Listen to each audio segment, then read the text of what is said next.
Selamünaleyküm arkadaşlar. Bugün Mehmet Sılık Sörme Vlog YouTube kanalımız ve Mehmet Sılık Sörme Vlog Facebook sayfamızda börek yaptık işte. Kıymalı. Kıymalı müthiş bir börek yaptık. Oo. Evet. Şimdi tarife geçiyoruz.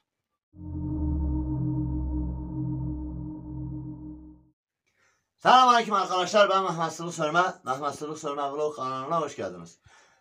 Bildiğiniz üzere biz Mehmet Sılık Sörme yemek tarifleri kanalı açmıştık eşim için. O da kanalı yönetemedi. Eşime yakın plan yap. Ondan sonra kanalı mecburen ben dedim ona eğitim süreci vereyim. İşte eşime öğreteyim bir YouTube kanalı nasıl yapılır, nasıl yönetilir falan.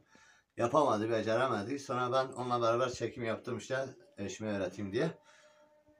Sonra milletten yani izleyicilerden yoğun ilgi üzerine işte ikimiz beraber karı koca yapın çok güzel yapışsınız falan.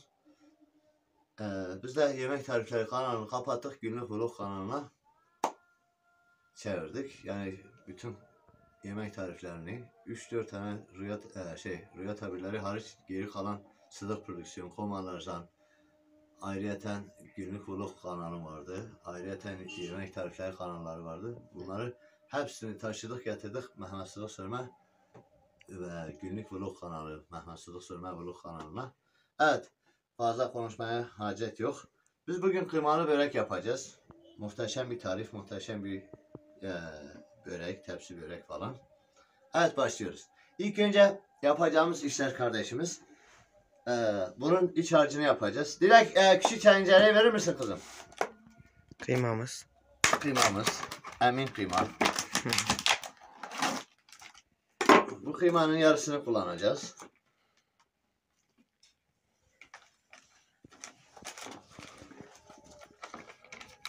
Yarısı bir tepsi böreğe yeter. Evet. Kaç gramdır? Direkt getir. Bu 400 gramdır. Bu da 200 gramdır. Bu değil. Bu olur. Yeter. Ha. Aşkım bir tüpü aç. Biliyorsunuz benim tüple aram yok. Küçük tüplerle. Aşkım çakmak da buyur. Sen bir tüpü aç.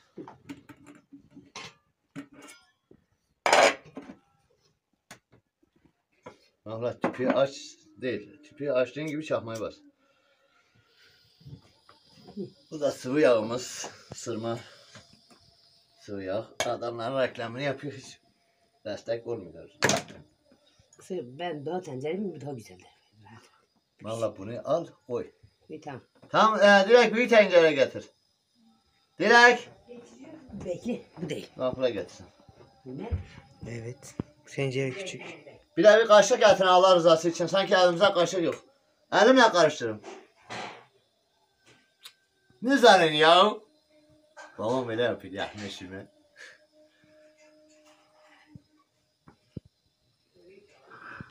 Evet 1 miligram kıymamız buraya düşmüş. Güneye yazacak. Bunu kaldır. Evet bunu kaldırıyoruz. Getir at. Bunu çekil beni. Murat bu taraftan gel oğlum. Kıymayı buraya attık. 1 miligram kıymayı da buraya attık. Direkt bu tencereye götür kapağıyla beraber. Götür giderken yolda çöp at. Mahla yağ koyacaksın bugün. Buyur aşkım. Çemçe al. Çıkar bir. Dök işte ya. Sen de şimdi şeylesi gibi. Direkt bu kıymanın yarısını evet kullandık yarısını kaldırıyoruz. Bence Direkt al. Kapağını kapat. Derin dondurucuya at. Bir streçle sar. Derin dondurucuya koy. Halledersin işte sen bilirsin. Evet 2 tane soğanımızı arıyorum. Sıdığı ya. Kapak yok nerede? Ne yağı kapağı? Yak kapağı. Ha bu aşkım. Yok nerede usta? Tamam sen şey yapmışsın. Tamam. Az. Çok koymuşsun. Bilek yaklı güzel. Börek dediğin yağlı olur evet. İlk fırçamızı yedik. Evet. Evlilikte güzel bir şey var. Evlendiğiniz zaman sabah 6'dan gece 12'ye kadar fırça yiyorsunuz böyle. Valla soğanı var ise. Küçük nerede? Şafa yanımda dur aşkım. Sen usta çiğ var orada. Yeter ya. Çiçeği sarabilirim. Sen Yemek bu kadar şeyde ben Adana kebap yapardım bu soğanı söyledim.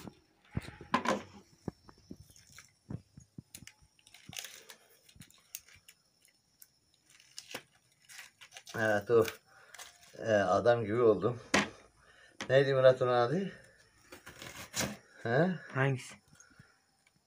Da hiçbir şey yapamadan meşhur oldu. Hiçbir şey yapamıyor diye meşhur oldu. He? Tost Yakup Usta. He, Tostçu Yakup Usta gibi olduk. Buradan ona da selamlar.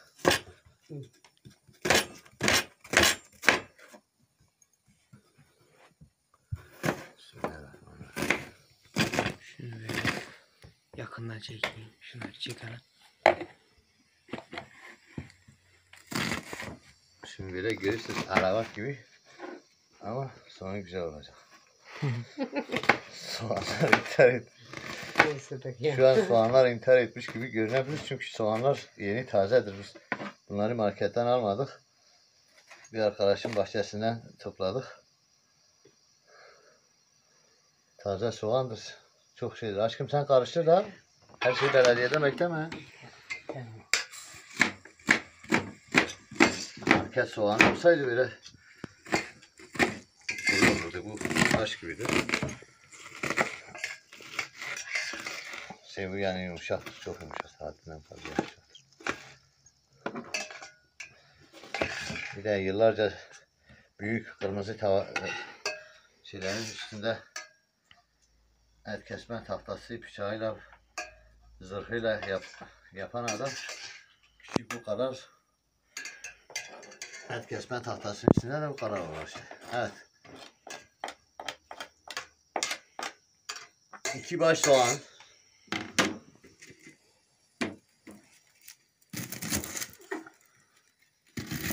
Aşkım bunları da sen al bebeğim.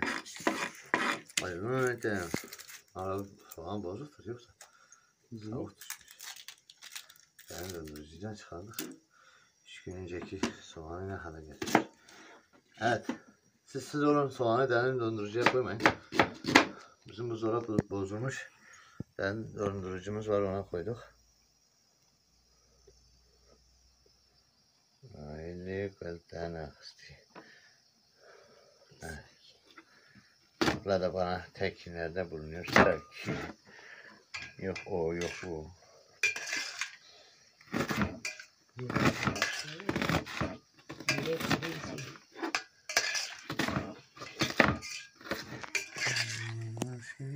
Namle kabı versene ya. Buyurun.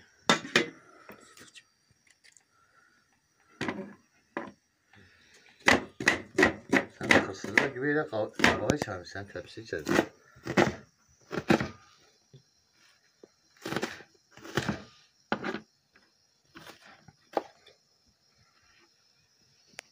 Bu da gitti. Dilek buraya gel hemen. Dilekciğim. Efendim. Bunları al. Bir tane de yumurta getir. 2 tane yumurta getir. Onu buraya gel yavrum. Lanet olsun bu soğanın suyuna. Gözüm yandı yine. Normalde gözlerim yaşarmaz. Oğlum bu bıçağı al. Ters söylerim. Yolda kardeşini bıçaklamadan git. Lan al kapat kapat.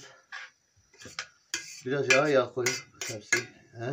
Yoksa öyle yeter. Ne diyor abi? Sen bilirsin yani. Murat kalk ayakta çek hele. Hadi Yakın çekim alayım ha. kalk kalk. Bilmiyorum. Murat da sanki ferci olmuş. Bir tabak daha getir. Dilek sarısını buna koyacağım. Beyazını nereye koyacağım? Sedat Zema. He? Bu ne? Yok yanmış. Mezüye sayfa da bir şey.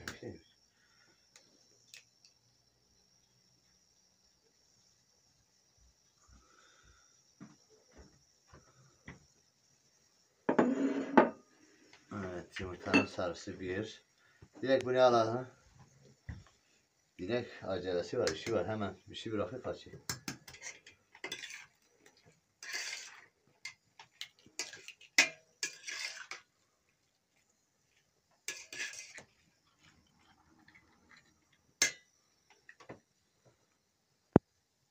2 tane yumurta sarısı böreğin üstü harcı için. Bunu da ne yapacağız? Mahla hamura dökeceğiz. Bunu hamurun içine koyacağız. Bu yarım margarin. Çay yıka geri getir. Evet. Bir peçete bir şey verin.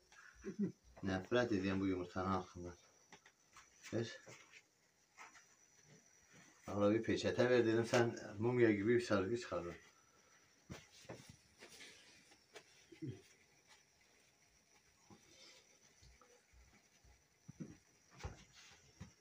Valla bu kaç saatte kavrulacak? Sizde hey hamur iyi mi? Tamam. Keyfe bırak korkma. Direkt gıda fırçasıyla getir. Hadi. Bu margarini de gel yarısını al. Bir de az önce götürdüm çöpe at dedim, tencereyi geri getir. Onda da margarini şey yapacağız. Bunu da al. Evet bunlar çöpe at dedim, espri olarak dedim. Ben hayat dedi, tabii ki gelecek hokerkim o. Hokerkim. Evet, 1000 beğeni gelirse kendimi bıçaklayacağım. Yok arkadaşlar. Hadi hamur. Evet. Elimizi sildik böyle.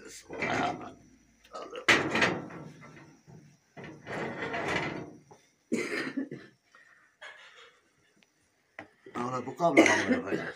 Direkt biraz su ver. Şey orada su varmış. Direkt her şeyi yazlamış. Başka? Allah razı olsun abla. Çok Dilek kemçe. Allah razı olsun. Bir kemçe yapıyor. Ünü. Atma. Ün eti. Direkt kepçeyi getir, biz kepçeyle ün et ediyoruz. Su verim abla. Bak bu kara hamur yapacağız, tamam. Direkt bir tane de tepsi sil getir. Bir tepsi. Gıda fırçasıyla getirmedin. Abla ne kadar su gidiyor o kadar su. Orada var. Ekşi sen bir. Sen bir ekiyorsun. Toplam 5 bardak su koy işte. Biz orada. Tamam yeter, biraz daha. Hop. Direkt döne bu.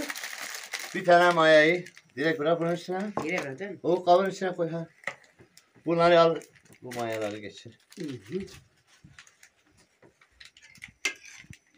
Direkt makas ver ana. Tamam. Onu kastana bir iş yap. He? Bu arada numara da Onu gel bu bıçağı götür yavrum. belki lazım oldu. Bıçağı ne yapacağız? Kendimizi birbirimizi bıçaklayacağız. Bıçak lazım değil. Olabilir. Götür yıka oraya bırak. Olabilir. Nahla baharatları da ver. Neyle başlıyorum? Buyurun. Önce bunun içini şey yapak. Tamamlamış mı? Bunlar burada ayrı kalsın. Bu ne? Ama hepsinin kapağını aç, bilirsen ben bu baharat kapaklarıyla aram iyi değil. Çocuklar keki getirdi. Keki yapacak. Keki de koyacağız. Bir de keki de getir. Ne yapıyor bu? Bakayım. Ne nedir?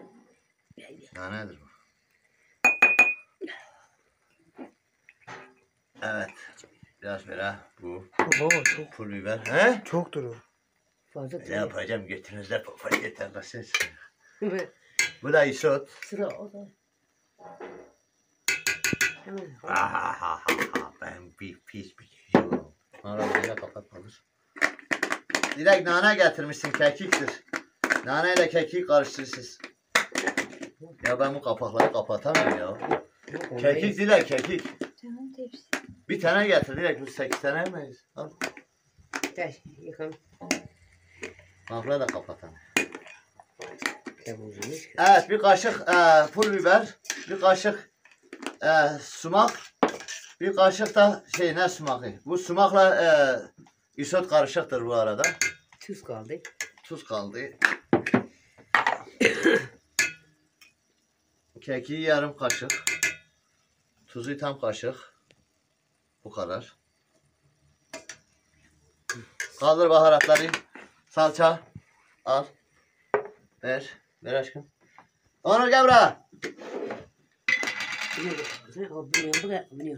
Bunları alttan tutun. Direkt kapat kapaklarını Cam götür. verdik hemşi.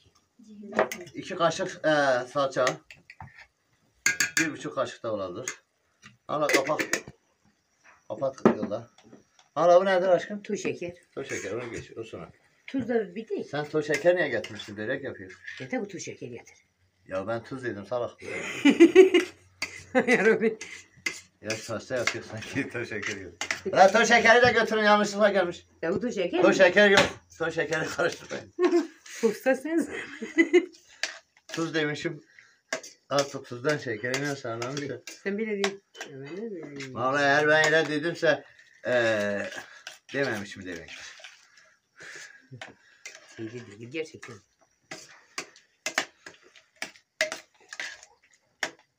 Hadi bu da var şakada değil mi? Evet. Bu böreğin iç harcıdır. Bunu şey yaptık. Oğlum bunu göster. Böreğin iç harcını yaptık. Ahla getir. Bunu göster. Kıymamız bu şekil. Bol yağlı yaptık. Evet. Börek dediğiniz yağlı olur. Kapağını kapat aşkım. Maya. 5 bardak suya bir tane efsane instant maya koyuyorum. Ücretli tanıtım içerir. Ücret almadan milletin tanıtımını, reklamını yapıyor hanımefendi. Ne güzel. Bunu da sobaya koyalım. Başka. Aha aşkım kaşık nerede? Direkt bir kaşık daha verir misin? Valla o kıymadaki şey. Siz kırtık sıftık yıkayı. Meta kalkayım meta boyamı çınlas. Tepki rehi düşüş zaten yemek. Eskiden kuşkananın kapakları yokmuş. Tezeyi yıkayıp böyle tencerenin içine koyarmış. Babam hep anlattı. Çınaz diye bir metisi varmış. Meşhurdur o. Aslında bütün bürüklerin metisidir. Çünkü eski bir kadınmış Erivan'dayken. Gürcistan'ın Kaf şehrinden gelmişler. Orada yaşamış bir kadınmış. Suyunu hazır. Makasıyla getir kızım. Suyu hazır. Evet makbule 6 bardak yaptı. Direkt o çırpacağı verir misin bebeğim? Çırpacak.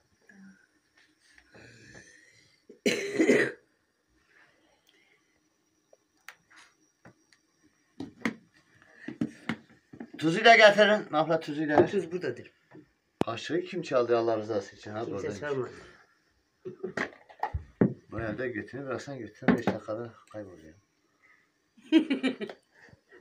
Direkt bir toz şeker de ver. Sütünü de bir koşu itemesin. Ben de iyi. Hadi. Toz şeker. Buna biraz toz şeker de koyalım. Bak ben sana dememişim sen. Var da bir getir ben de getiririm. Evet, mayayı önce böyle mayayı bir kaşık şekeriyle böyle karıştırıyoruz. Bana bir kaşık at aşkım bebeğim. Şeker mi? He. Şu yarım kaşık daha doğrusu. Dök, yeter. Direkt toz şekeri götür yavrum. Onu sen ölmüşsün, piyasada yoksun. Dile tuz dedi. Bahçede orada burada ilaç çalışıyor, evde gelince hiç çalışmıyor. Evet. Yumurtanı akı. Direkt bu tavayla alana. Unu ver. Getir. Valla unu bu kabın için. Ne zane ya? Şey ne zane. Bir. Valla toplam bu ele kadar hamur olacak ha. Tamam. Evet. Unu böyle eleyip koyuyoruz.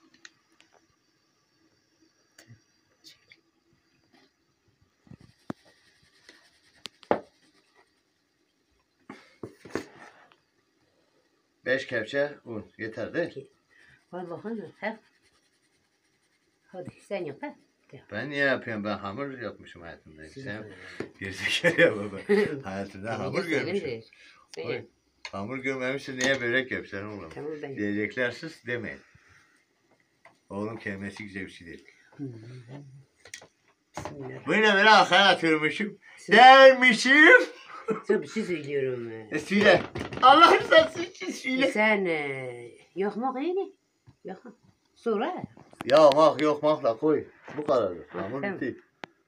Allah götür bunu. Bismillah. Dur, hamuru getir getir gel. Götürme. Getirme götürme gel.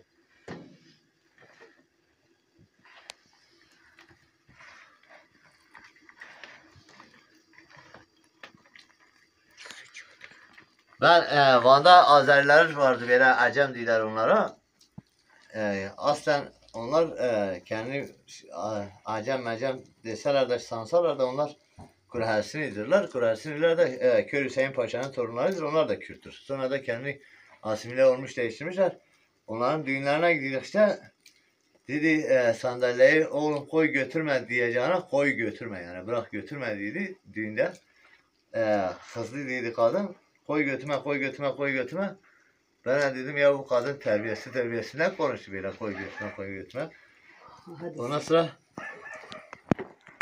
böyle abuk subuk bir hikaye işte.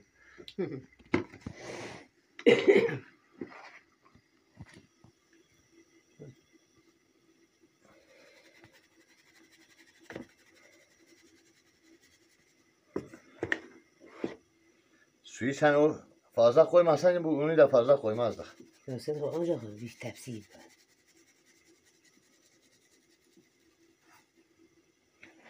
Biraz daha. Bakacağım.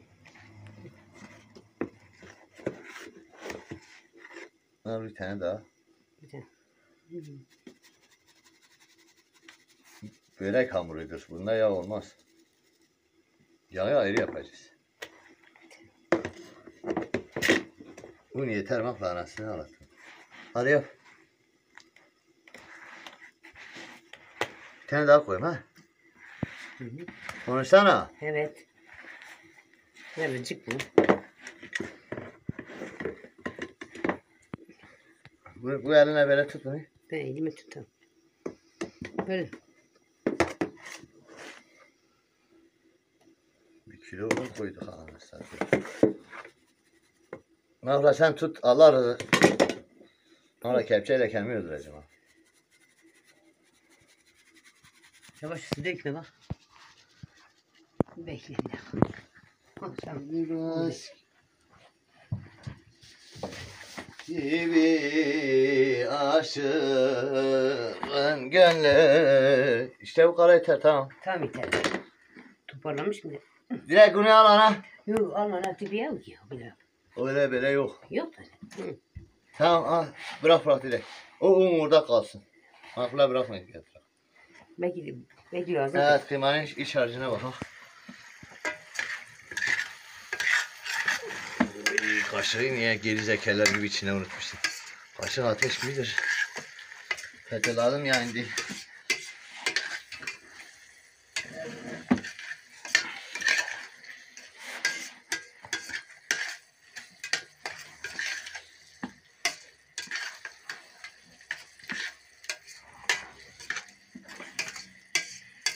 Sıcak alın. Biraz daha yok.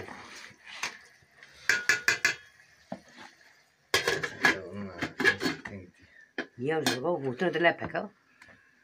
Bak az olsun dedim sana. Tut Ne olursun elimden. azar yetiyorsa da bir tepsi.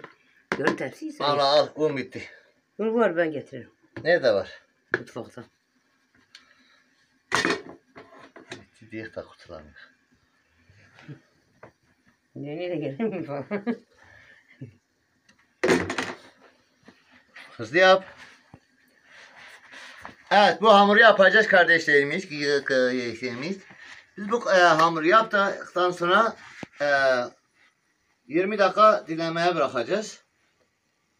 Hamur işlerini yani hamur yoğurmaya eşim daha güzel yapar.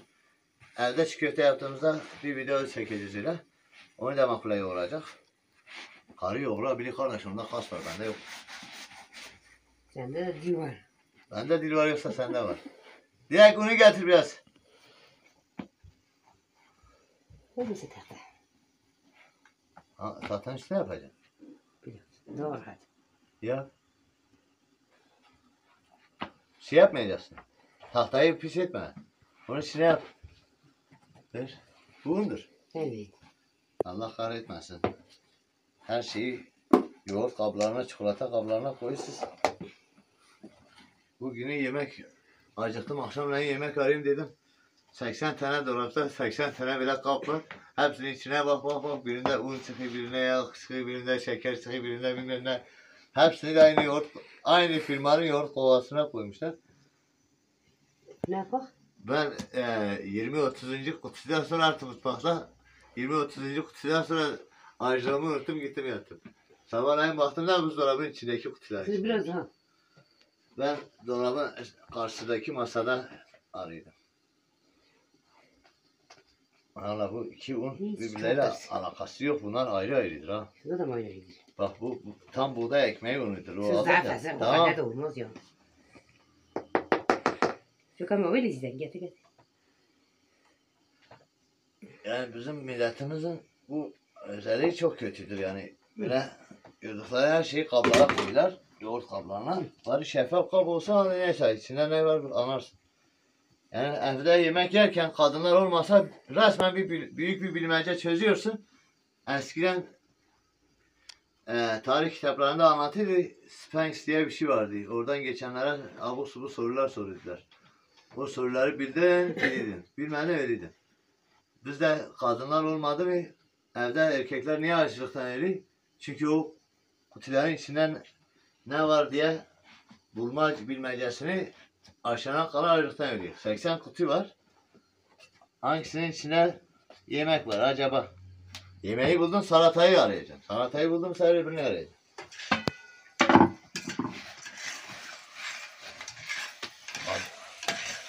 Yengenize soruyor makla bu nereden tak? 80 kutunun içinde hop aynen buluyor. Ben de getirdim o kutuları hepsine yoğurt kovalarını hepsine attım çöpe. Gitmiş yine bak 2 gün 3 gündür mutfağa girmemişim yine aynısını doldurmuş. 2-3 tane koymuş. Böyle kendine olsun. Evet hamuru dinlemeye vereceğiz. 20 dakika yarım saat falan. Birazdan tekrar görüşürüz. Evet arkadaşlar. Gel oğlum yakın çekim. Kıymanın iç harcı tamamdır. Pişirdik. Bunu tam pişirdik. Bir de tepsinin içine börek olarak fırında da pişecek. Bunu kaldırırız. Bunu nereye bırakayım? Bir yere bırak. Sobanın üstüne bırakalım. Soba çarpıcıya. Kaşığı getirmez. Kaşığı bırakalım.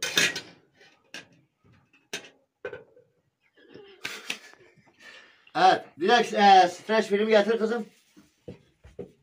Her taraf un oldu, ilaç gibi ya. Sen Aferin. bir yere yapıyorsun. Şimdi bunu hamuru yaptık. Hamuru streçliyoruz güzelce ha.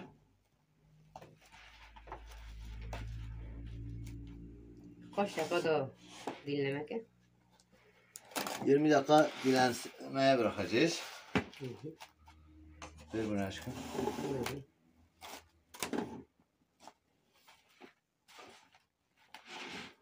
Yarımı bu kadar bal aşkım ne aşkım şey sigaranı. Biraz streçledik işte. Bunu dinlemeye bırakacağız burada Ne kalsın dersin? dinlensin. Yok burada kalsın. Streç filmini al kızım. Ne O var? ucun fazla yeriyle kes atışsın. Şimdi ikinci aşamaya geçtik. Hamurumuz dinlenene kadar tencereye koy kapağı. Tencereye oraya. Tüpü yakma pratik.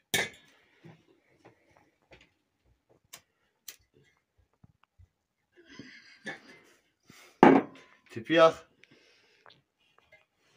Karı uzaylıdır.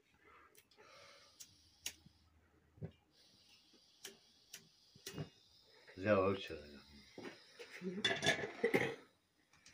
Şu kağıdı.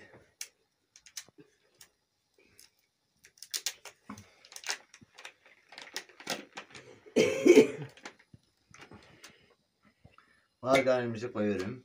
Sonra Bunu çöpe atıyor. Suya da ver. Kaşık vardı buralarda. işte bunu. İşte bir de meyiz koy. Üç mü? Ya koy işte biraz. Yavaş. Koy. Hop. Bu margarini kavuruyoruz. Evet. O sıvı yağ da içinde olacak. Biraz margarin, biraz sıvı yağ böyle.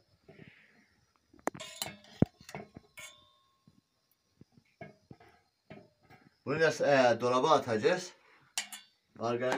Margarini kavuracağız ve yağı da kavurup dolaba atacağız. Makarnanın şeyini ver. Fırçayı ver bana.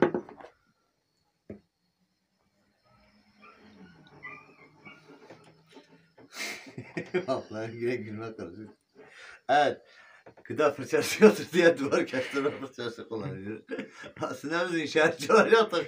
İnşaatta bizi kovdular diye yapıyordu. İnşaat malzemesiyle diyor bari kendine yemekhane açacak. Yok. Evet bunu da bile Hazır ayarladım. tamam. Ne bekliyorsun? Bunun Videoyu erimesi. kapatacaksın. Bekle bunu yaratak da. Kaç dakika verdim? Oha. Sen nereden çıkıyor mutfağa bu ki? Az yanıyor.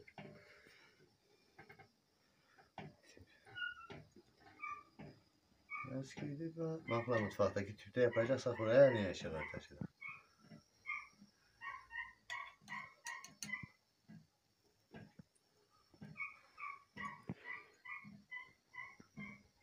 Bakla bu tüp kendi ısıtmıyor. Bir de bunu ısıtıyor. Ne zaman bitmiş bir yer lan. Bitmemiş. Kahvem herhalde. Dönmüş bir yer. Tüp nasıl döner? Bakla bu baldı. Kısınca. Zeytinyağıydı da. Olabilir ki dönmüştü. Allah 40 yaşına girdim. Daha girmemişim. 39 yaşındayım. 39,5. 39 yaşındayım daha doğrusu. İlk defa tüpün döndüğünü gördüm. Duydum. Şu beklemiş hatta o da. Tamam abla bekliyoruz. Al. Sen bilirsin. Evet. Videoyu kapatalım. Birazdan bu erimez. Bunu eriterim. Sonra evet. Konuşmayı unuttum ya. Şimdi margarinin erimesini bekleyeceğiz. Margarin eriteceğiz margarini. Hem abla. Konuş anlat. Evet. Ne yapacağız? Bugün Türkçeyi unuttuk anasını. Evet arkadaşlar. Mahmut diye ben geri zekalıyım konuşamıyorum böyle sen konuş. Mahmut ederse bırak margarini erite. neyse tamam. Tamam dur. Ersin sabırlı ol. Sen kaç aylıksın? 7 aylık olan benim sen. Sabırsızsın ya. Benim gibi sabırlı olun ya. Evet kardeşler espri bir yana. Biz bunu eriteceğiz. Allah rızası için Allah rızası için kardeş. Şimdi bunu eriteceğiz. Margarini eritip sonra soğutmaya bırakacağız dolaba. Amacı nedir? Şimdi bunun eritip dolaba atacağız. Sonra yere sereceğiz böyle. Biraz yere dökeceğiz. Masanın üstüne margarin dökeceğiz. Sonra hamuru açacağız yavaş yavaş böyle genişleyecek. Eğer bu sıcak olursa hamuru çatlatır. Hamuru açamazsınız. Hamur yırtılma olur, çatlama olur.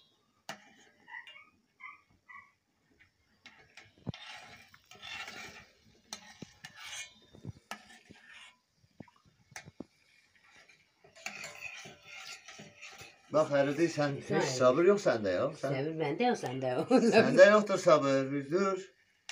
Biz videoyu kaydı açmışız ki bunu kayıt önünde yapak millete. Demesine gitmişler. Binde kendilerine erimiş yağ. Margarin yağı getirmişler. Yavaştan. Olabilir. Var mı? Uykusu geliyor. Dilek.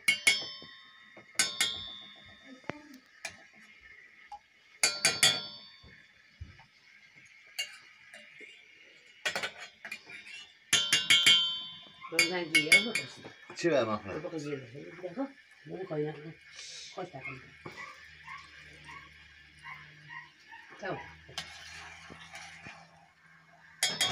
Dilek bunu bir derin dondurucuya koy.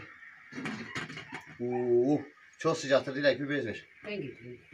Dilek bez ver. Dilek anlamıyor ki sanki Lazca konuşamaz zaten.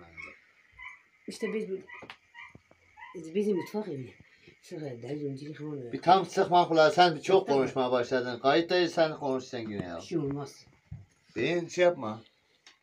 Bu kalpli şey nedir be? Ya mutfak ya. Soğanlar.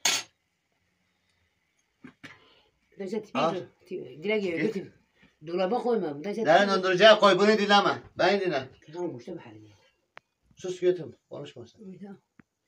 Hayır dolaba koyma doğru değil. Kırmızı yatları şey yapacak. Dilek Necdet tipi vata sor be.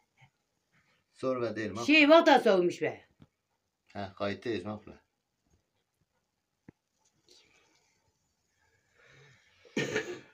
Evet.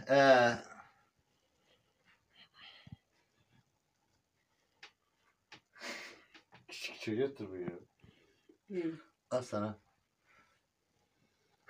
Likvel tane kısmı. Evet kardeş.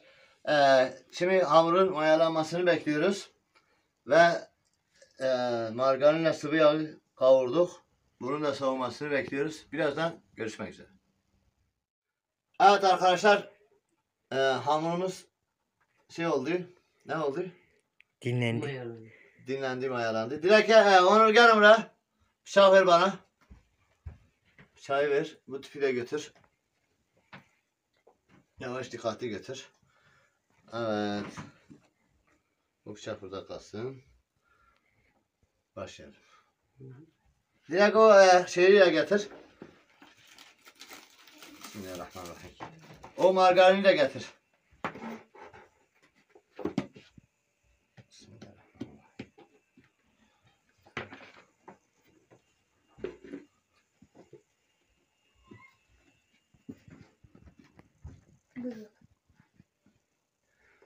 Pişmiş olan. Tencere Olmasaydı sana bir şey derdim. Götür. Pişmiş. erimişi Tencere. getir. Erimiş. Küçük tencere getir. Sessiz olun.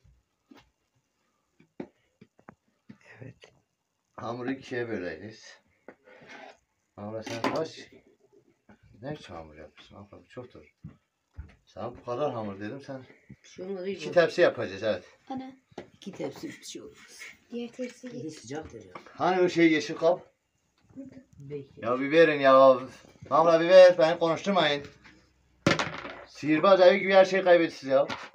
Al bunu kaldır buraya. Streçini yine bırakalım. Evet streç. Şafı. Hadi bakalım. Tut bakalım.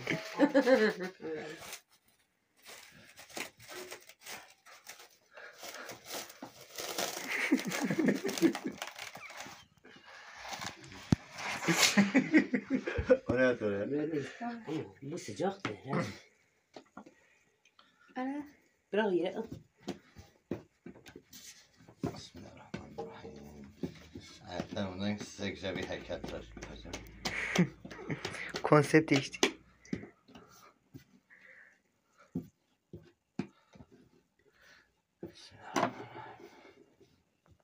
Bana bir çay çek.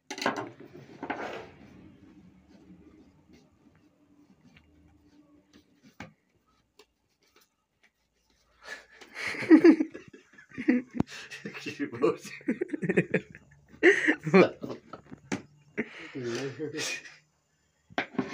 Valla hamurlar görük ya. Hepsi birbirinin boyunda olsun.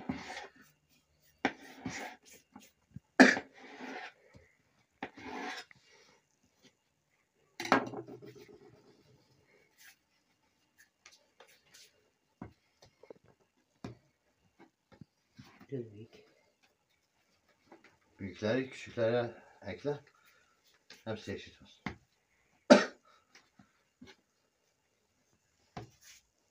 Böyle buraları olmayacak. Tamam. Hı hı. Evet, oyun hamuru almışız kendileri. Mini mini bir ilek. Kaç tane oldu?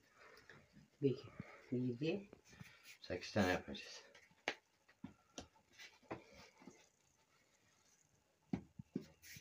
Valla sanki de hepsi ayrı biridir. Gidip ben tane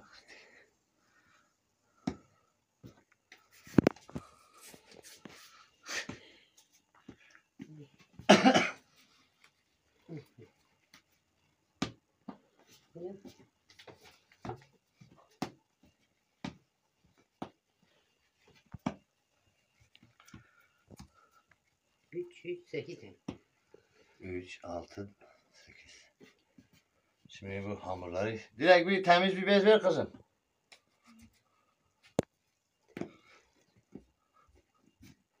Evet, bence. Şey bir tepsi ver tepsi. Bir şey vermekle bu. Bir tepsi olur mu? Valla bu hamurları masadan kaldıracağız. Ha, masada kaldı. Direkt bir temiz bir Bir tepsi tepsi getir. daha yıka getir. Hadi.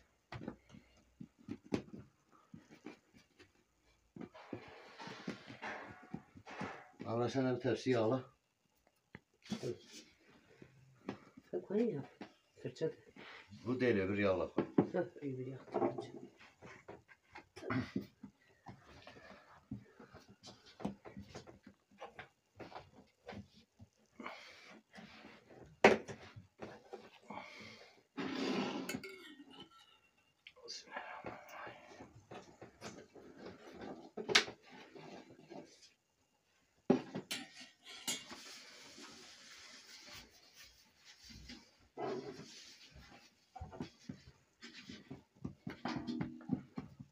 Nasıl? O hamurları üstüne koymakla. Direkt onu ver.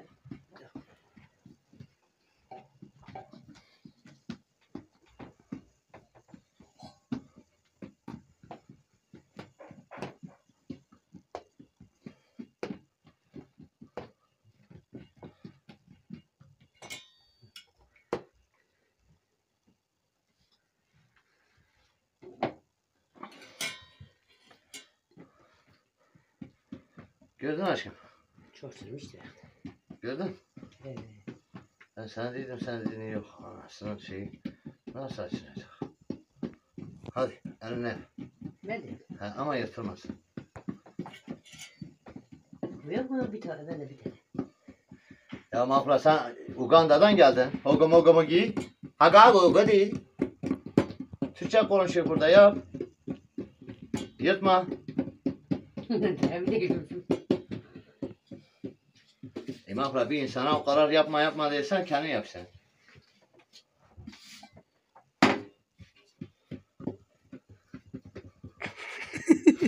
Ama sen bu işi bırak git berberlik yap. Volkan hadi yap. Sen yap.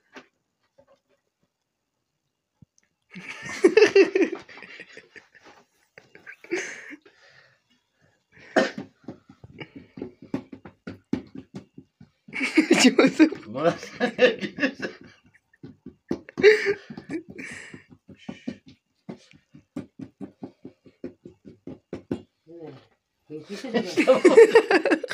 Güldürme kamerası lan. Kamerası. Sana tefsir. Maşallah. Tefsir. Maşallah. Bile olmaz.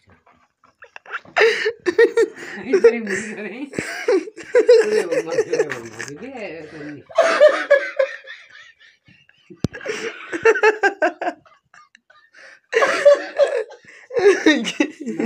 Gözünü yeşil.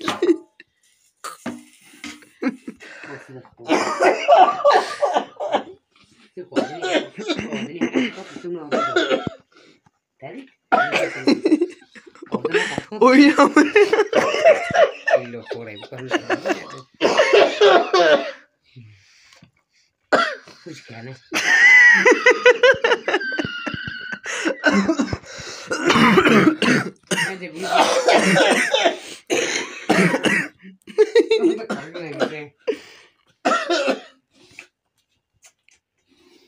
Kovacağım.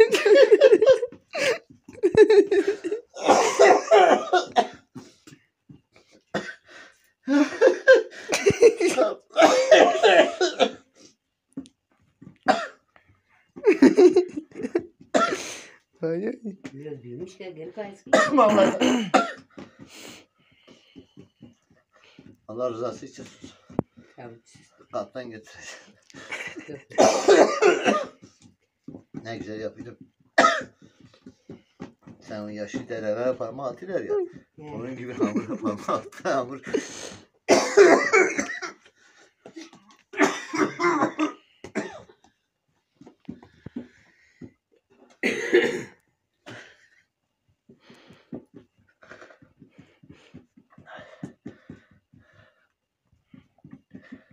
Bir hamur daha ver.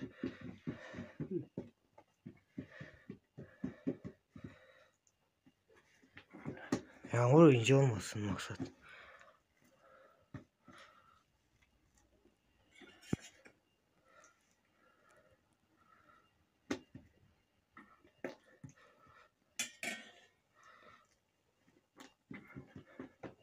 Bak böyle yağın içine kadın bekletildi. O değil mi? Sen bir sus bak. Sen Allah rızası için bir dur. Ben sustum. Ya sen bir elini vurma sen.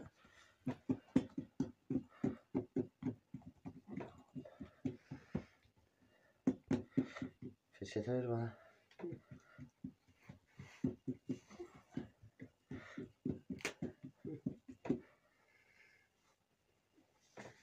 Evet. Bir elimi yüzümü yıkayayım gel.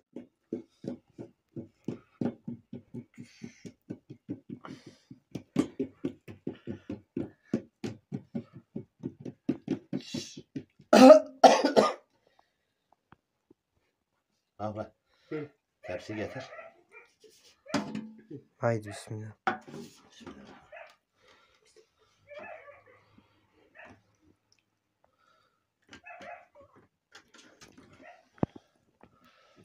Abla sen bir yerleme. Hamur sayı görüp psikolojisi bozuyor. Sana yardım ediyorum.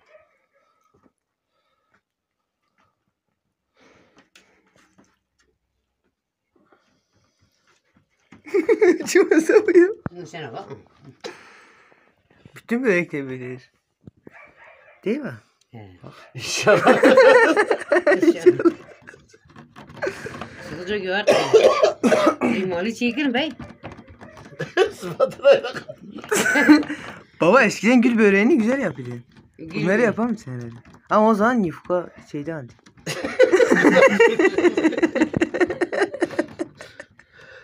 Spoiler verme oğlum.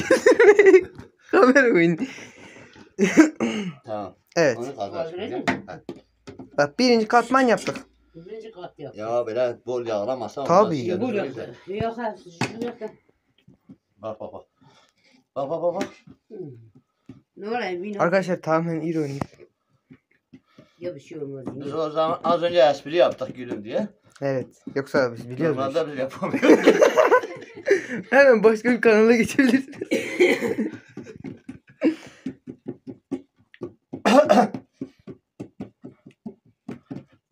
Ya her işi yapıyoruz bir hamur. Boz. Ne olayım arkadaşlar. Bak oklava ya. Ana oklavaya ver Hakan. He. Biz oklavaya almışız. Türk'ü Vay, şuna baksın. buna hele. olmuyor. Şarkı ver. Baba getir. Gör.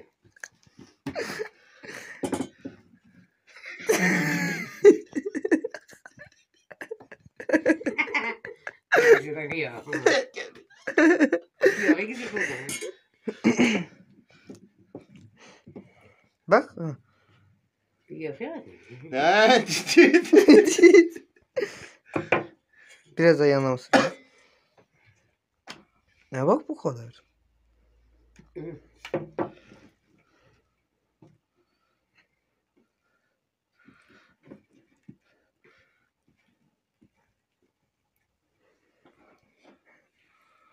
Mağlam ha şey ver. Ne? Tepsi ver. Otizmli hamur. Aç aç aç aç. aç. Beni aç. Hadi. Aç yap. Gülme ya. Otizmli hamur. Bak bu sondaki güzel oldu. Be kırdenek var siz neyle hepsi?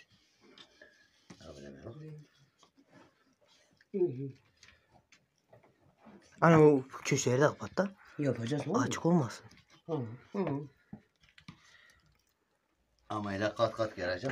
Hep baklava gibi. Baklavayı da biz böyle yaptık da adam bir adam bizim eve misafirliğe geldi biz baklava yaptık bana makla. Adam ile girdi kalp hastasıymış. Kalkması gitsin diye ambulans hasta. Neredeyse ben makla edeceğim. Samur beceremiyor diyor.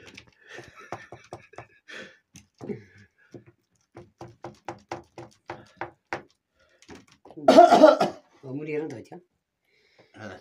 Murat makla seyircileri de çek. Seyirciler. Evet. Murat güzel. Onur. Ablacığım. Hadi. Bana başka hamur yapak hadi. Hadi üzerine harcı koymayacaksın. Az kaldı. Az değil. Bir de gel. Yağı koy burada kalsın. Ha bu Ya bu burada ben kalsın. çekti. Tamam. Çek. Hamuru kaldır. Hadi. Buyur buyur. Ben neye kadar hadi. İlk yaptığımız hoş değil değil mi? O Yavaş yavaş serpil. güzel oldu. Ya yaptık. Biz o ironi. Vay. Şaka Şimdi yaptık. bir- Millet O gülsün. şaka diye. yaptık. He. Evet, Ama ama gerçekten biz yapmadık. Evet, tamam. valla o yan Ver. yan tasıklı kasık. Hadi ama değil de onu ya. Evet arkadaşlar ıspanaklı, peynirli de yapabilirsiniz. Patatesli. Hamur akıl verme yapacaksan sen yap. Yok sıdık sen usta sensin. Usta bensem sen yap konuş sen götür. Ha hamur iyi. Bak böyle açılır tabii. Böyle. Elinle mi yapıyorsun? Yeni açılmış fırın gibi. Ver.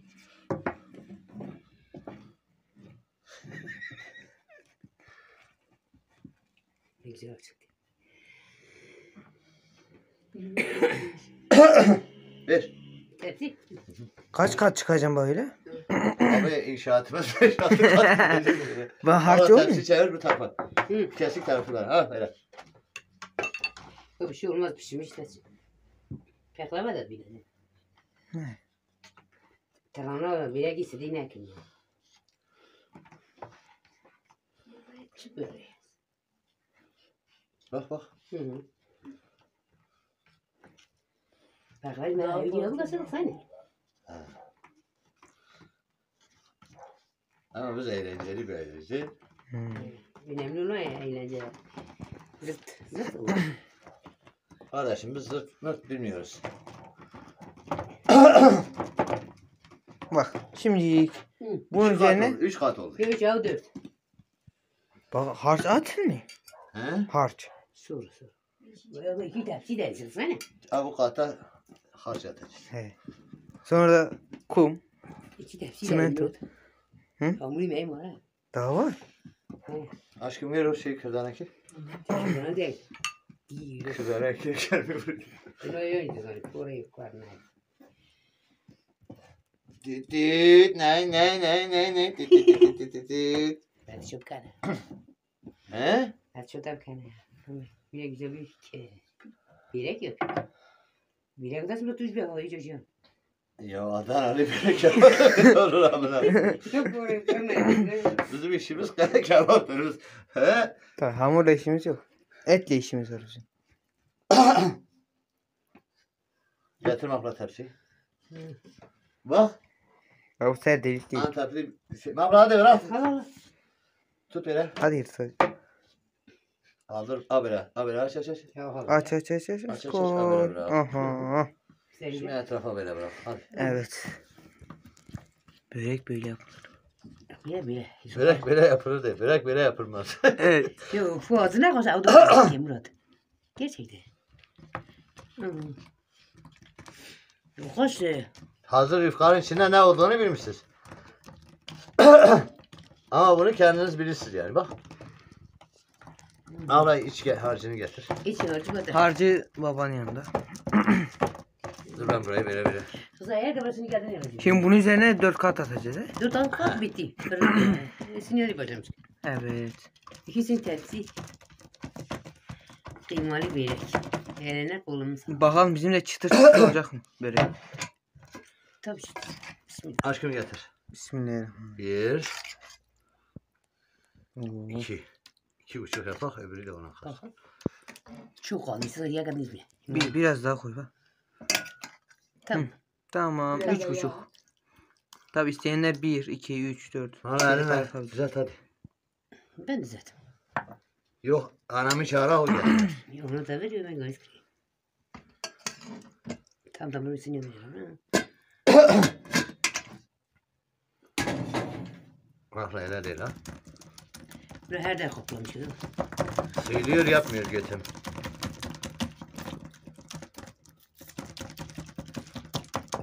Oh. Ne güzel duruyor. Tabii. Bir kadar.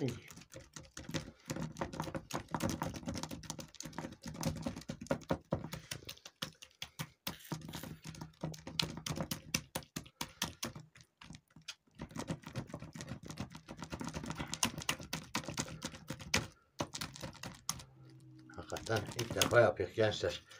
İzleyicilerimiz de görsün. Bilirsiniz ilk defa yapıyor. Yani her Lahmacun zaman ne? yaptığımız börek değil yani. Evet. Bunun bir tarifini aldık. Allah bu da burada kalsın şöyle. Getir. Dördüncü Evet. pasta. Dördüncü. Çok güzel. Elini kolunu sağ. Tabi biz önceden de börek yapıyorduk ama hamurunu şimdi Ama keseceğiz. şu bilmeye kırayım. He, Yufka var ya. yufka alıp yapıyorduk. Seher dedik. Bir bok yedik dedik hamuru güzel çek. Biz hamurdan anlamıyoruz. Biz dedim yani ben. Biz. Ben anlıyorum sen bırakmıyor beni. Biz besimman. Sen usta. Aç bakım aç sen. Her bokuyu anlayan Dostlar, bilsen. bu yemeği Aç hadi aç. Aç. ben bileyim sen. Bilsen. Her kokutma bana da boş ver ya. Tren yolu düz gider. Mahfula da konuşuyor sadece. Mahfula susacaksın. Yoksa kırdarak yıkı bu kıt. Bu kadar. Dur. Ama eskiden hiç olmasa yırtılıydı bir ser. Yırtıl mıydı? Ne güzel. O da. Nasıldık ya. Sen film. Ver. Film. Hangi kanalda oynayayım? Tepsi getir. Tepsi getir. Getir. Bir de hoca. Hadi. Buyurun buyurun. Tut aç.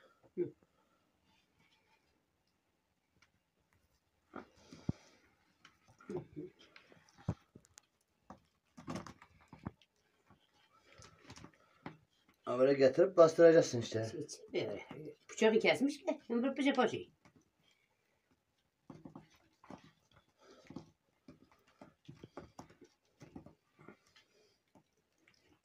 Yok şişmiş be.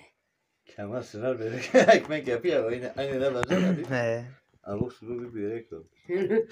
Ama tadı güzel. Yok Kemal Suyu. Allah Yok. rahmet eylesin. Hırtıtı bir adamdı. Yok. Güzel Kemal Suyu'nu yedi. Yok. Bütün Yeşilçam sanatçılarını hepsine minnet ve rahmetle anıyoruz. Yaşayanların da Allah razı olsun. Şivan Perver, Civan Hacılar, Ciger Kunlar, Ahmet Khaniler, Arif Sağlar, Musa Eroğulları olmasaydı biz sanata, müziğe ilgimiz olmazdı. Pir Sultan Abdallar,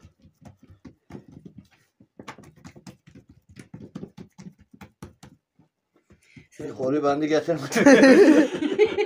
Hayır. Olsun ya Rabbi. Yemek gider hemen. Hı. Aha.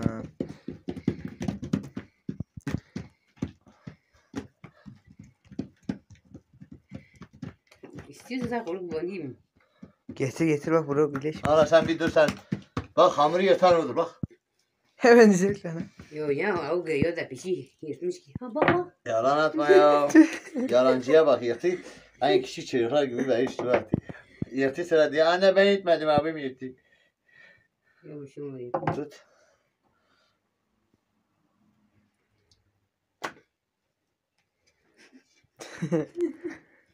Varmış o da kendiler. Şuraları bak. Ya ben ne yapayım millet gülsün. Yoksa kral gibi. Hem güldürüyoruz hem düşündürüyoruz. Evet. Acaba bu böyle nasıl yapılır? Acaba yapabileceklerim. Acaba bu böyle değil mi? Bırak. Valla tepsiyi bırak. Böyle tut hadi aç. Mahmut hadi. Bu yine bozdu. Kaçır. Hadi kızı kalkayım bu. Ben anamın bir dedesi varmış Kadir Hanım. 40 tane gömlek üst üste giymiş adam. Allah rahmet eylesin. Ağaymış adam yine de cimriymiş. Şimdi benim bütün kardeşlerim ona çekmiş. Zengin oldukları gibi, zengin oldukları halde aşk köpeği gibi çirkin elbiseler giyer. Ailede giymeyi bilen tek ben. Biliyorum ama giymiyorum. Altına diyordum. Yemek vermemek. Isot karışmış içine. Orada bire koçuydu ki. Nasıl ya? Gerçekten sarma. Elbet Nazım abla. Sen çok komiksin. O gene- yüzden ben evlendi de. Ya komiğe bak. Vakti bir boka yaramıyorum ama güldürüyorum. Yürü bire takmış çıkarken bire koçuydu. Kadınlar güldüren erkekleri sever lafı doğrudur. Bir tek meziyetim var o da güldürebiliyorum. Yoksa başka bir boka yaramıyor.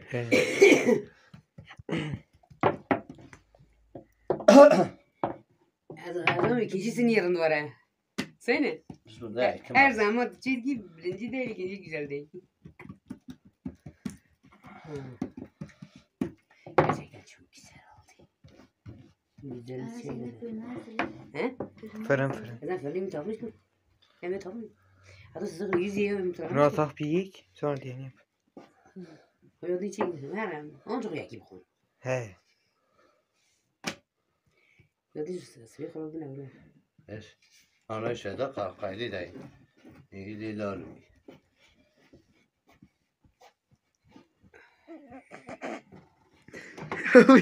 Masa bitti herhalde börek. Hayret kesme döndü. Getir Gözleri. Mahmut hadi. O yırtık olan ilk hamur diye yapalım. Sen korkulmuş kere aynen öyle. Ama bak delik gözükmüyor burada. Hem razıyım değil mi Zıdvan'a? Hiçbir malzeme ben yeterli değil. Hiç olmazsa neyse videoyu.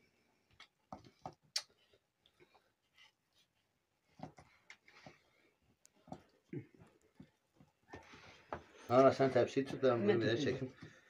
Onur git arabayı getir arabaya çek. Çekti arayı. Ana sen tepsiyi tut. Sen ama. Çekim hamur gelsin. Tamam. O zaten birbirini kapatır. Tam yer kesmiş gibi. Bugün de yapıyor üstüne. Bu son. Bitti ha. Bitti 8.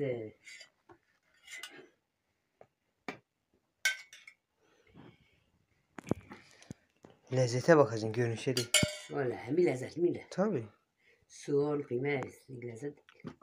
Ya kebap harcı yapmışım resmen. Bu kadar. Lezzet de çok güzel ama ki hamuru yırtık pırtık bir şey olmaz. Yama yapın hamuru. Ya bir şey olmaz.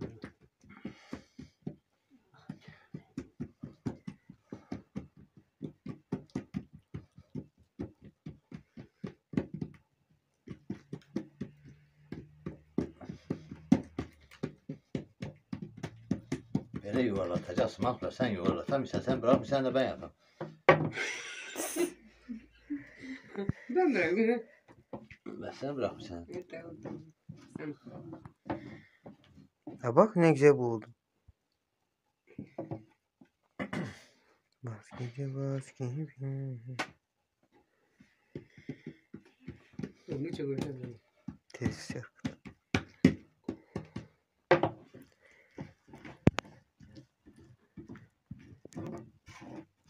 Postamız Son kat tut. kaçak kat çıkıyor. Hadi Mahmut gülme. Götüm açıkta kalmış Mahmut ona gülüyor. Ha bu yırtık tarafı getir.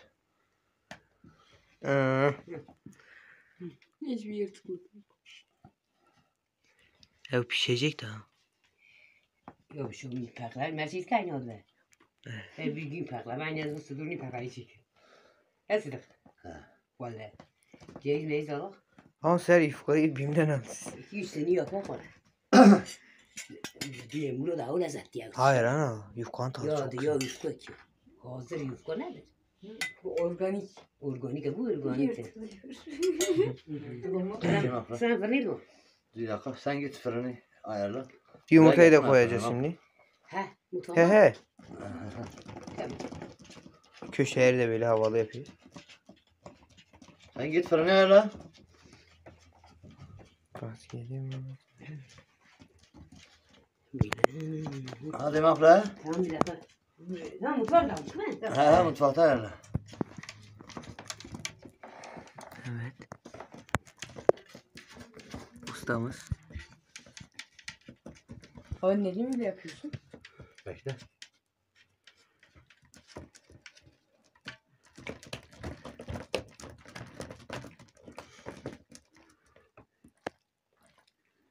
Sıçtığımız boku temiz. İşte simoli. Ve bu şişece bir yere de Yumurtayı da vur baba.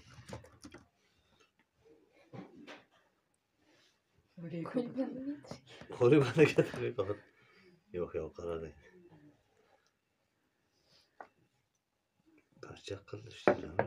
Şimdi boyasını yapıyoruz hepimizi. Evet. Bir boyası nasıl yapılır? Evet iyice. Hijyenik az var. Diğeri?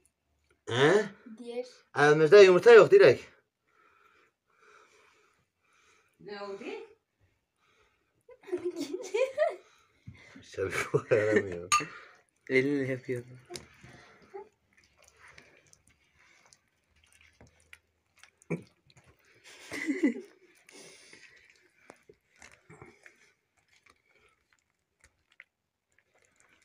8 katlı bir.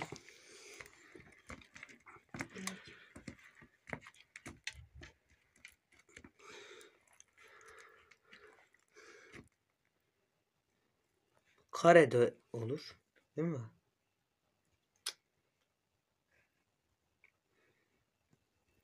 Yuvarlak tepside kare. Kare tepside kare.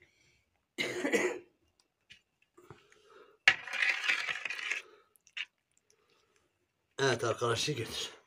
Arkadaşlar Kesak yoksa Yok. sonra kesak. sonra kesik bak. Dur kesin be. Birazcık Tabii. Tamam bir şey. Ya yanlış kesin ne kadar sıkıntı yanlış. Şey tepsi. He? Yumurtayı sana kavaradı öyle. Yumurta çabuk pişiriyor. Tamam. Birazdan çayla beraber bunu yiyeceğiz. Son durumumuz. Bıçakla kesak. Yok bak yanacak. İsterse kes yani. Kesak kesak. Kesmiyor. Çay ver. Kes öyle. Kesek tamam. Bakın. İçi de pişsin.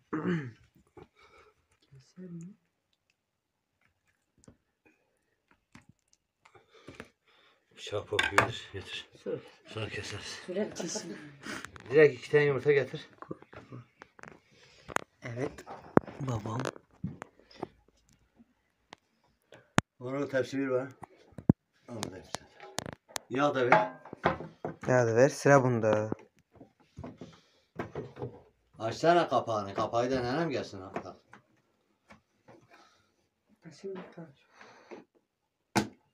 Ya bu da hiçbir boka yaramıyor çocuk ya. Az bir şey. Çok az. Getir.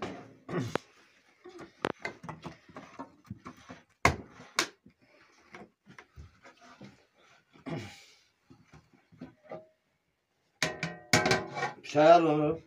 Bıçak. Ya da ver. Hamur nerede? Öbür hamuru ver. Ya stresten çıkarsana uzaylı. Koyacağımız ki. Boşa gitmesin diye. Onu da saklayın. Sonraki videoya. Sonraki başka bir videoda kullanırız.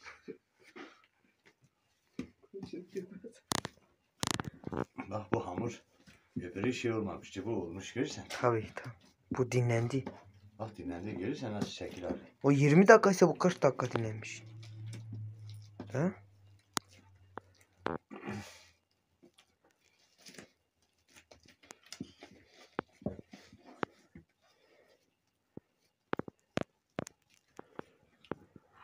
Bak o. Hadi Mahra gel.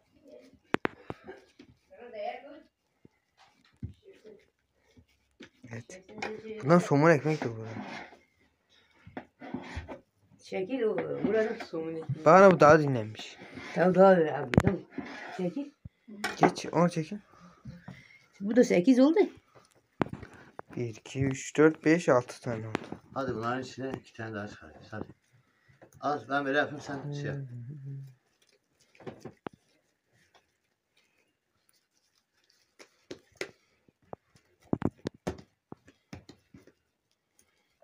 Hamur elime hiç yakışmıyor.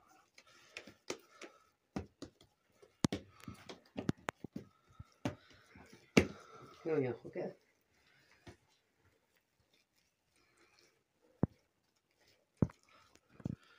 Ama en komik videomuz bu. Çok olmuş. Çok sıcak. O çok küçük olmuş. İyiydi de. İbrahim iyiydi be. Bir tane daha çıkarın. Hani 7? İyiydi ben. 7 değil 8 olması 8. lazım. Tamam 8 işte. 1, 2, 3, 4, 5, 6, 7.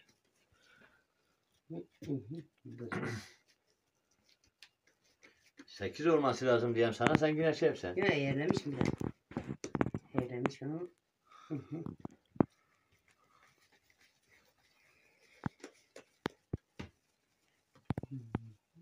Mahra ölçü bu. 1, 2, Diğerini git. 3, 4, 4. 5. Bundan da biraz kes. Ondan biraz. Heh. Orada bir tane çıktı. 8 oldu. 6, 7. Bıçağı çek ablayın. Yine. Bu parça parça birleşmiş yer. 8. Hakla kırık yap oraya. Direkt bunu buradan kaldır böyle tutun. Onu sen böyle bayrak gibi tut. Yok o ben sen. Yok ayak değil. Çekiyor değil de. İşte bu. Hı.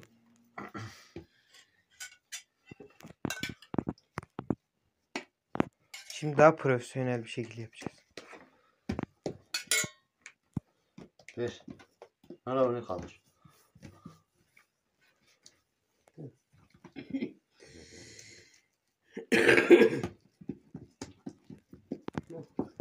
Böcekler o mu gibi merak çekiyor.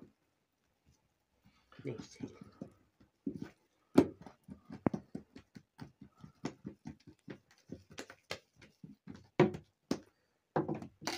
Bıçağı al. Tatlı. Direkt tatlı şimdi. Aa bu olmuyor ya. Yok mu sen? Tut bunu tut.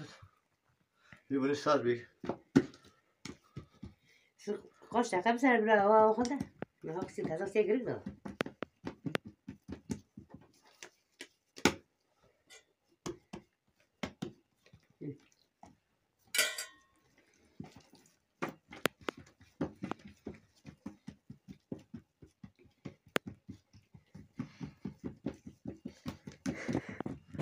Ne oldu? He? Güldüm bir. Hanımıza gidiyor. Siz hazırım.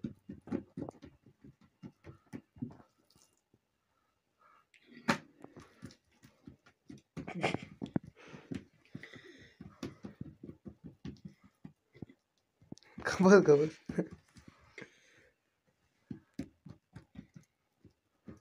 Valla yap hadi.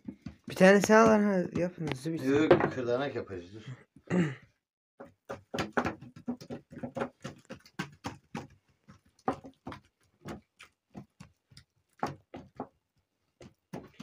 Ben yok çok iyi yürüyor çürümüş gene.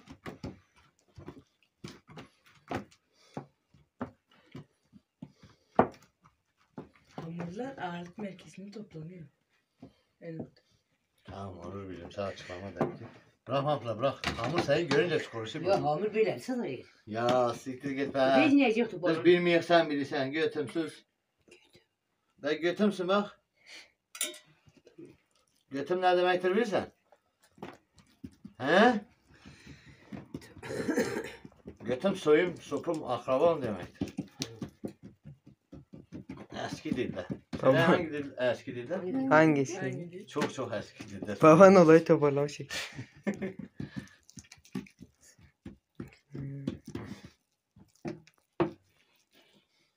Evet arkadaşlar telefonun kalitesi değişmiş olabilir. Çünkü diğer telefonda yer kalmadı, buna geçtik. Arkadaşlar. Yok burada. Yakarım var.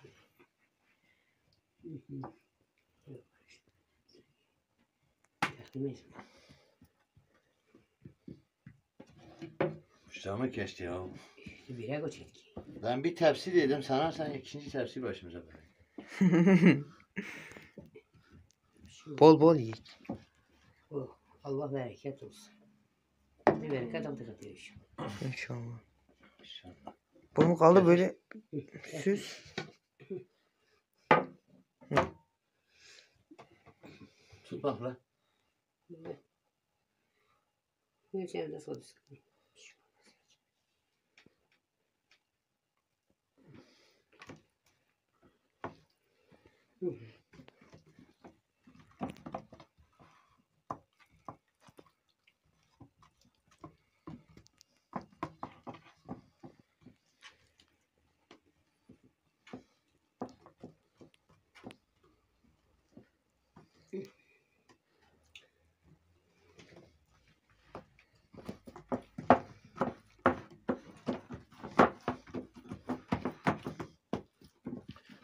Millet tamamış bir tarafa toplanıyor hepsi de.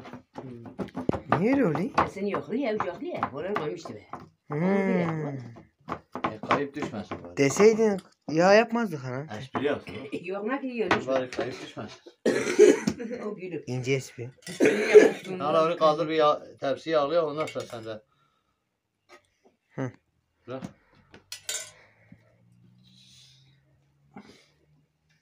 Hazır. O düzelmiş lan. Atıyor gidiyor.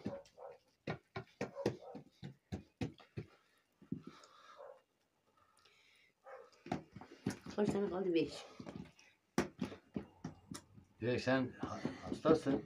Parmağına şey yapsan. Bu da hamurdan yüzük yapıyor kendine. Hayır. Bir göster o sabah. Hayır. Parmaklı. Çocuk da güzel. Yüzük değil. Baba Adam çek. yaptım. Senin hayal gücüne. Sizin beceriksizliğiniz. Ben beceriksizim. Hamur açacağım. Hamurun ortası kocaman değil. Tamam onu kaldır böyle fırlat. Büyüyor. Harbi büyüyor. Bir tane Ne? böyle uzat bak böyle at. Yere böyle. Gel. Ay basar sen koy. Ha öyle uzuyor Yere normalde. sertçe vuracağım. He böyle. Sonra bütün yağ da dışarı çıkacak. Yok ya öyle uzuyor. TikTok'ta yapıyorlar. Herkes öyle yapıyor. Bütün fırıncılar öyle yapıyor benim bildiğim. Ya o fırıncıdır, fırıncı. İyi sen de öyle yap. Müzisyen adam mı ben? Demek ki taktiği odur. Tut bir köşesinden böyle salla. İşte sen sallamasan, beklesen. Hem onu kuru şeyleri yapıyorlar. Bu yağlıdır ya değil mi? Evet. Evet filozof.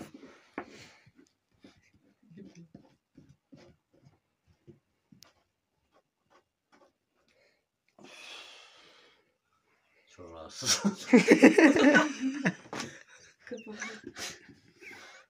Böyle video da rakı konuşuyor. Şey yap.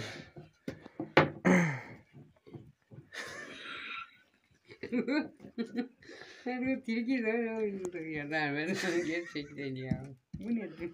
Harbi var ya. Niye hepsine bir delik var? Neyse birbirlerinin deliklerini kapatıyor. Onun için 4 kat atacağız arkadaşlar. İşte arkadaşlar karşı deliğini kapatmak istiyorlar. Bak ben de bakları karıştırayım. Bana tepsi getir. Siz düzgün yapabiliyorsanız bir tane yapın artık. Biz yapamayız diye böyle 4 tane atıyoruz. Bak böyle bak da Sen sen. tut konuşma ya akıl verme hazırlığı. Bu Yok. da hazırlı mutfak. Yok ben bir koyarım. Ben bir beğendim. İşine geldiğinde ben ikiye girdim. İşine Aa. geldiğinde beğendim. Basın ha. Arkadaşlar Abi karşı deliği. ayağım bak. Kapatmak Merhaba kızım. Bana bu yine geri geldi ha. Geri sonuydu Merhaba karşıya. Bu kaç tane? Gel gel. Bir tane daha koy. Ya, eğridir ya onun için. Hı. Siz bakanın biri. Ha terkini götürüp sana yine zarar geçecek.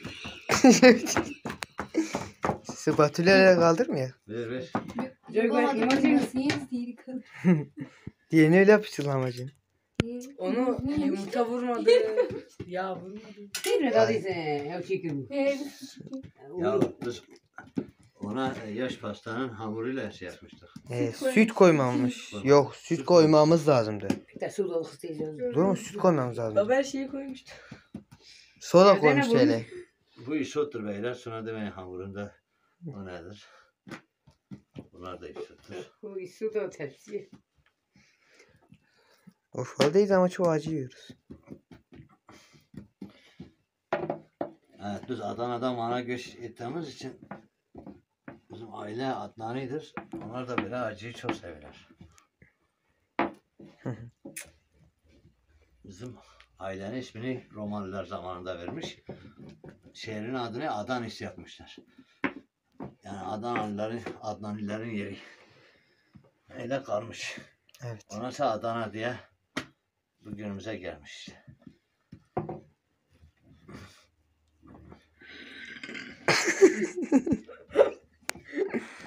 Ay.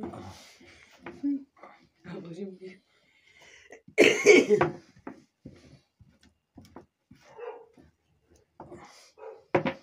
Valla her boka gülürsen, alay etsen ama bir iş yapmışsın. Bak. Bilemeye bak. Kim der? Her tarafta isot var ya. Bir şey olmadı be. Antep. Tepsi benim. Yok yok.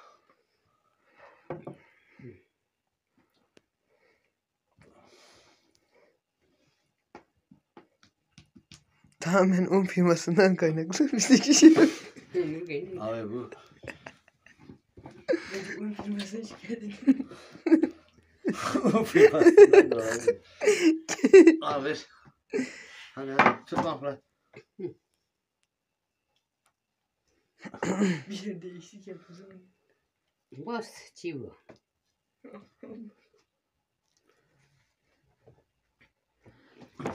Şimdi ne kadar yapıyoruz? Şimdi harcı atacağız. Ya zaten ana o yanları boş ver. Yuva uğrar. Börek o kadar olsun. Harcı o kadar koysan o kadar çıkar. Eyvallah. Onu göre. O dideydi kızım. Arkadaşlar biz böreğimizi küçük yapmak istedik. 4 oldu ya. Dur demo dur. Sakın Şöyle. size kayıt. Tut aşkım. Bir dakika önce bunu çevirip böyle.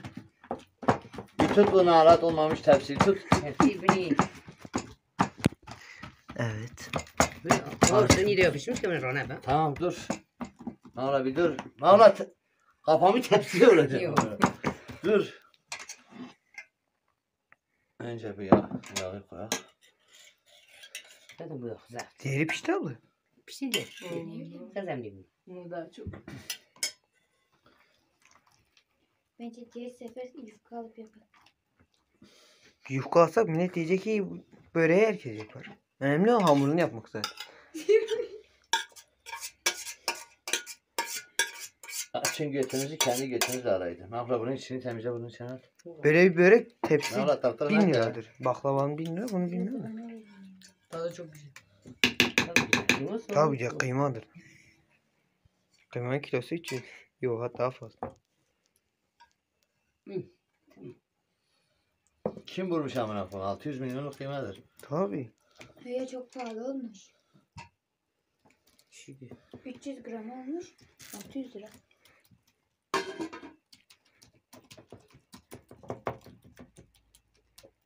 Mağla sen bir böreğe bak sen. Ha, Sen sen- için kakarak kikir amına koyayım. Aynı arı Ben- gibi. ben- Bir boka aramıyorsan bir iş yapamıyorsan iş öğretiyor adama. Alabilmez. He. Ancak Börek böyle yapılır valla. her boku bildiğini sanıyorlar. Hiçbir bok da bilmiyorlar. Hamurda yırtılır da şey de yapar. Börek dediğim böyle yapılır. Ben burada hamur açana kadar götüm yırtıldı. Bir zahmet yırtılsın hamur. Değil mi? Tabii. Yani. Valla. Bir de hamur çok ince olunca öyle oluyor. Siz He. hamuru çok küçük yapsın. O hamur en az ikisi bir tane Abi olacak. millet baklava hamuru yapıp böyle etrafında şey çeviriyor. Onlar nişasta koyuyorlar içine. İşte ben dediğim oydu öyle sallayacağım. O nişasta Çevireceğim. koyuyorsun. He. İçinde nişasta yok ki. Ya o hamurun sırrı nişastadır. İçindeki nişastadır. Niye biz öyle yapmış? Nişasta biz alık baklava nişasta baklava. Baklava bir de şey yapıyor nişastayla biz. Evde var ya. Neydi onun adı ya o? Lokum. Nişastayı lokuma koyuyoruz. Hamura koymaz biz. İşte şu masa isotlu olduğu için onun için öyle isotlu. Yo elim. Elin isotlu. Ha, onu karıştırdı mı? Ben diyeyim masadan. Onu sen de kalk oradan. Yardım et. Kalk. Yapışıyor. Öyle gibi. Tabii ki. Onur ya. Desteği. Orayı da konağı da. Seni konağı diyeceğim. Gebra. Elini yıka Gebra. Özür dilerim. Aha pişmiş. Evet böyle. Dört etraftan çekiyorum. Bak la adamda akıl bırakmıyor akıl. Her boku biliyorum diye gülüyor. Adamı sinire strese sokuyor. Yoruyorsun yani adamı ha. İkide bir kamerayı kapat. Tarım geldi, kısım geldi. Ver. Daha çiğrin çiğrin. Ben sen olmasan bak, seni yolladım nasıl yaptım. Ben bunu denedim sen evdeyken. Sen yanında yapamıyorsun. Çünkü bizim yanımda böyle abuk subuk güldüğü zaman aynı o Fikri gibi aynı araba kornası gibi tut. Tepsi getir. Sen de haklısın. Tut. Fikri. Sana adımı bundan sonra Fikri. Böyle serin. Güldürdeki Fikri. Evet. Beni de etmiş ben süt. İşte bak börek budur. Budur. Yok bir konuş sanırım.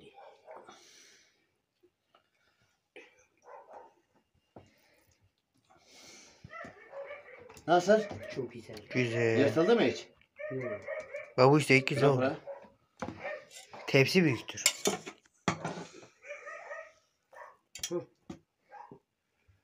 Kızlar oldu. Ciddi olacaksın abla. Bu işlerde ciddi olman lazım. Anladın? Ciddi olacaksın. Sabırla bekleyeceksin, yoğuracaksın. Tabii. Yani gülüm, eğlenim, Yok. cırt vırt mırt mırt yok. Hemen 3 saniyede olsun. Hamur yırtılmasın. Biz profesyonel şey deriz. Antep baklavacısı deriz. Tamam. Olacak o kadar. Ama bu kadar da olmaz.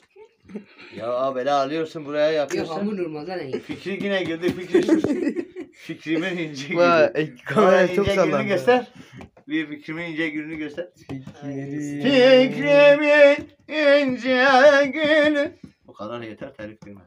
Telif edilir mi? Bilmiyorum. Bir. Ha tamam buyurun. Kalbimin şen bülbülü, fikrimin ince gülü. Evet bugün Kalbimin şen Misafiriz. bülbülü, o gün ki gördüm seni yaktım. yırttın beni, yırttın. beni. Nişastasız hamurdur, o yüzden böyledir bak. Hadi getir abla. Tamam saçtım. Ne yapayım? Lan hadi. Gel hadi. Arabaya gideceğim. Gittin mi? Yok.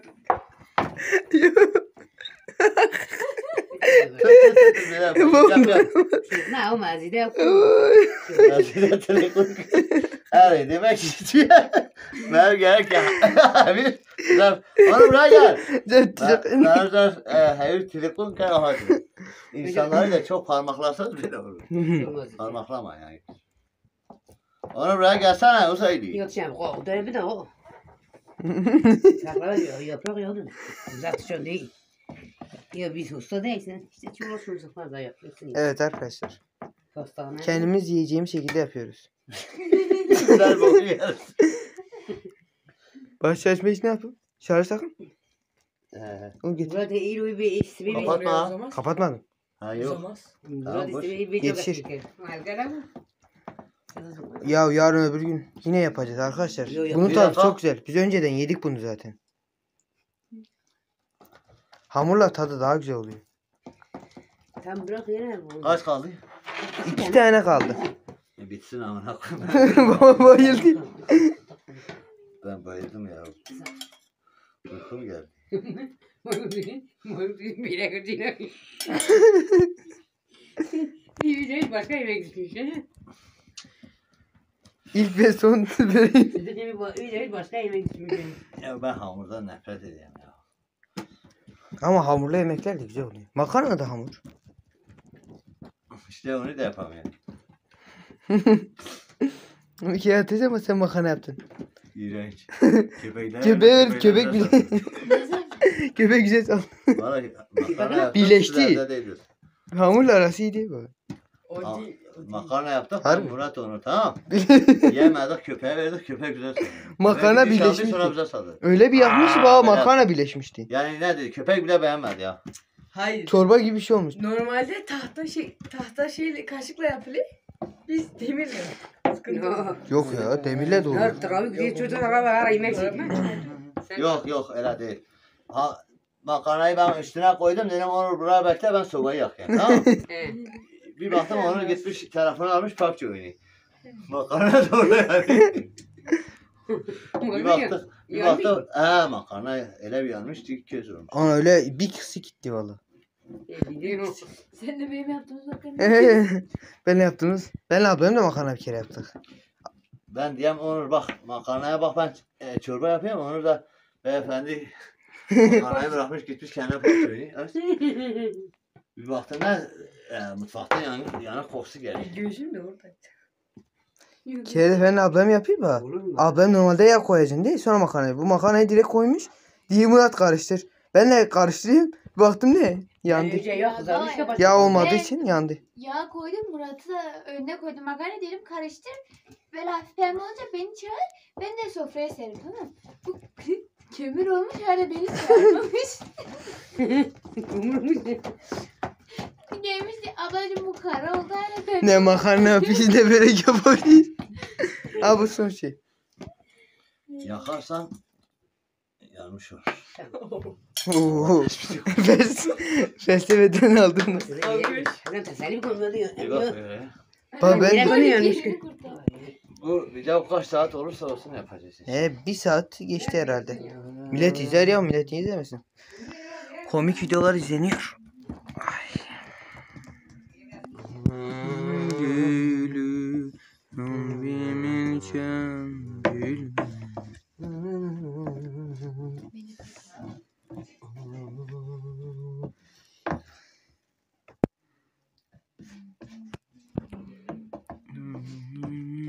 Şimdi biz bu hamurdan böyle maketler yapsak nasıl kalır böyle ayakları? Kalmaz. Ney? Hamurdan diyelim böyle maket yaptık. Nasıl şekilde durur? Kırılmaz, dökülmez. Direkt o hamurdan yapılanlar kil diye bir toprak var. Beyaz toprak. Dünyada 3 çeşit, 4 çeşit toprak vardır. Bir beyaz toprak. O kil dedikleridir.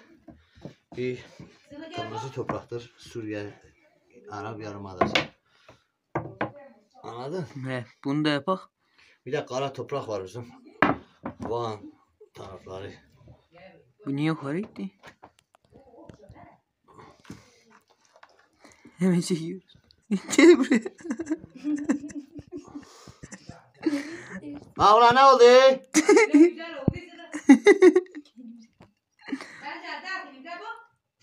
Hala ben bakamam, şu an kayıttayım. Videodur ana. Üzüldür bu karı ya. Böyle şeyler. Çin malıdır anası zaten. Yok bu ana Japon. Evet.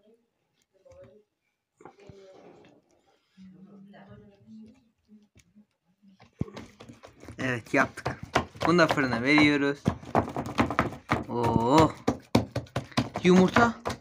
Ama %75 pişmiş, diğeri pişmemiş. Bakalım. Yiyor. Mısır yiyor. Şurası arada bir yer gerçekten. Beğendim. Ana biz yaptık mı güzel olur tabii. Çıtır çıtır olmuş he. Hı hı. Hmm. Güzel oldu. Getirdik ya. Kalbimin toplamayı- şembülü. Öyle yapıyor. Onun kabuğu nerede? Evi bir toplayın ya. Baba olmuş. Bir yer şey yani. Benim kırıldı resmen. Direkt 2 yumurta getir. Orada gördü. Hatta bir tanesini kafasına ezdi. Ver bana. Bunu beyazıyla beraber kıracağım. Ver bir tane daha. Bakalım beyazıyla daha olayım mı? Ver onu da.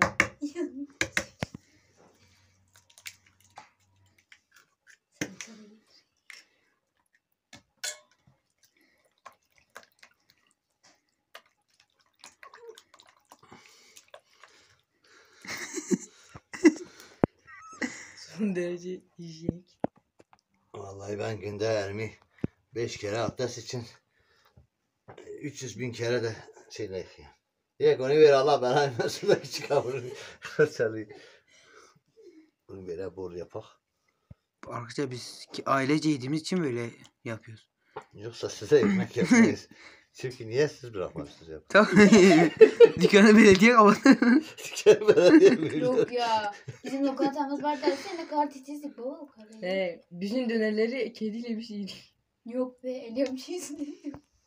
Bir gün ben bir lokanta açtım o anda. Buradan çekeyim bir dakika. He dinleyin. Bir gün ben bir lokanta açtım, tavukçuya borçluydum. 3 ay boyunca açtım, kimse gelmedi. Bir kedim vardı, tavuk döner yapıyordum. Ya ben eşimi çocuklarım yedik. Yarısını da kedi yedi. Kedi 120 kilo olmuştu. Sonra tavukçu geldi, 3 ay sonra borcunu istedi. Dedi abi dedim abi bak Senden aldığım kırmızı etleri yaptım. Al bu parası. Kebap satılıydı. Dedi tavuk döner. Dedi belki tavuk parası. Dedim işte senden aldığımız kanatları da yaptık. Bana çoluk çocuğum yedik. Al bu da onun parası. Dedim bir de senden 2 kolu yumurta almıştım. Al bu da onun parası. Dedi ha. Dedi tavuk döner. Dedi ben kırmızı tavuk eti dedim. Onlar ne oldu? Dedim Allah onları da sana verdiğin tavuk etlerini de tavuk döner yaptım. Kimse yemedi. Bu kedi yedi. Onu da parasını da tavuk etinin parasını da bu kediden al. Kediyi adamın kucağına verdim. Adam benim mal baktı. Sonra kedi meow dedi. Adamın yüzünü tırmanarak kaçtı. Adam dedi Allah senin belanı versin. Adam işi bıraktı tavukçuluğu. Gitti çeyiz satışma işine girdi. Ondan sonra çeyiz satma işine girdi. Ben orada da gittim onu gördüm baktım. Dükkanın önünden geçiyorum adam beni geri dezgahın altına sakladı. Adamlar artık nasıl bir intiba bırakmış ya. Evet bunlar piştikten sonra yapacağız devam edeceğiz. Evet. Evet arkadaşlar börek hazır. Oo. Biri alavat oldu böyle. Avuk subuk oldu. Kesiyoruz. Oo. Sese bak sese. Valla bu börek hiç olmaz. Yani baktık kesemiyor gittik satır getirdik. Yok ya satırla daha güzel. Bıçakla değil. kesilecek gibi Yok değil. ya. Çıtır çıtır. Böyle giyeriz. Tabii. Ya o kadın da tarifte yaptı. Uyan. Onun da böyleydi. Tabii. Börek budur zaten. Ya siz bu börek tarifleri, yemek tarifleri yapanlar var ya. Çok yalancıdırlar. Adam böyle yanaştan yapıyor, bakın kendi yaptığı börek 5 kuruş olmuyor. Gidip pastaneden bir tepsi börek alıyor. Bak ben yaptım diyor. Bak. Oley. Malzemeleri yapıyor, ondan sonra fırına atıyor. Sonra da gidip fırından aldığı, gerçek böyle pastaneden aldığı böreği getirir diyor. Bak ne biçim yapıyor. Eğer o seni yapmışsa aram beni siksin. Bak bunu biz kendimiz yaptık. Her haliyle bellidir o. Kötü oldunuz. Yok Her ya. haliyle benim olduğu. Hangi fırıncı böyle avuk subuk börek yapar? Allah'ın nimeti. Çok güzel. Sen burada yumurta olsun. Satır bile kesmiyor. O kadar kötü bir şey ki. Yok Yok lan. Tadı mükemmel. Şakacık. Bir şey olmaz. Evet arkadaşlar. Valla o zırh kebabındaki zırhı geçse peki ona keser. Ağzımız sulandı. Gitti.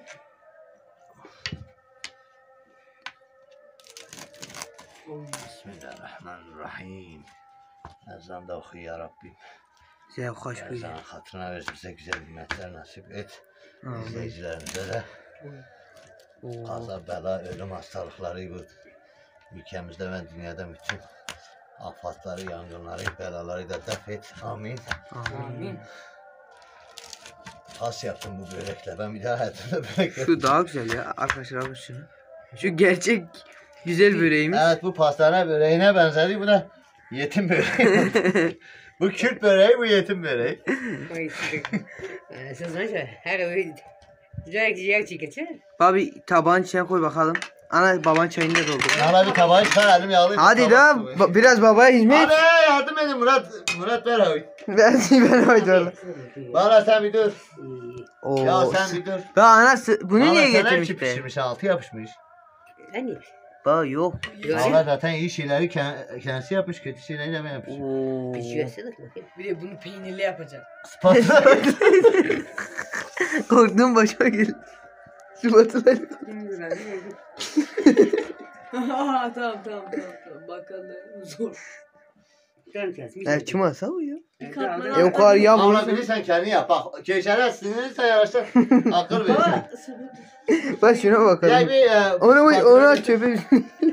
Abi bu böreğimizi yapmadı onu vuruş becerdi. Ya dur tatlıya geçsene.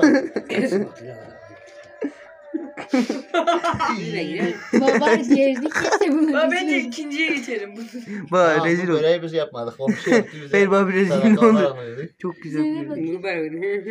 Tamam, Eyvallah, güzel Ezber abi. önce bunu güzel. Ya sadece Ben- şeflik Ben- bak aslında. Yoksa güzel bence. Bir Çok tane daha güzel bir var şey. ama. Kalkmıyor. Ya açır mı ki ya? Neyse diğerine geç. Kıymayı alamıyorum. Valla al yap. Evet bunu Tamam. bakla yapmış. Bunu da yapmış. Ana böreği babam böreği. Oo. Buna bak o. Bu ne kadar güzel. Bunu ben yapmışım. Ana. Ana ana ana ana. Aa bana versene. Oo. İlk dilimi Dilek'le Murat Onur'a verim abla. Aha. Hayır.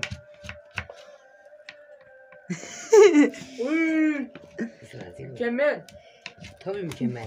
Bana ne razı oldu? Bana Bu ne? razı olmadı. Bu Bana zaten ne? razı olmuş. Onur bana ver. Verir. Verir. Şeyler. Ama bak bu birincisi değil de ikincisi bayağı güzel. Şeydekilerine benziyorsun değil mi? Hmm. Pastanedeki. Şimdi pastanedeki de biri yesin Çok böyle. güzel. Bana da ne ya? Abi tadı müthiş. Hmm. Müthiş bak Türkçe'ye görün. Çıkmıyor. Harbi çok güzel arkadaşlar. Dur ben. Hala bir. Sen lokmayı bana verme kurban. Keşke tadını siz de alabilseniz. Baba. Kot kot ha. Ara bana öyle bir Evet. Beni alıyorsunuz. 3 kat. Evet. Videoyu bitirelim devam edelim. Biz yoksa Murat'ım sen yedin. he yedim. Kurbanım size. Bileyim sen. Bak Evet, sen beraber- o sonra yedim. olur. Oo. Aa, Çaya şirin. Oo. Oh. 2 saatin sonra. Arkadaşlar bu arada video izlediğiniz kadar değil. 2-3 saattir uğraşıyoruz biz. Murat'ı ne? Evet bu böreği şey yap. Bu böreği mahfule yapmış. Bunu da ben yaptım. Ne yakışıklı bak bak. Abi bunun altını kaldır Ana. bakalım. Murat'a da ne gelsin. Hmm. Görüşmek üzere. Bir başka videoda bir başka yemeği bile aralık yemekte görüşmek üzere. Görüşürüz. Bye bye. Bu arada müziği de ver.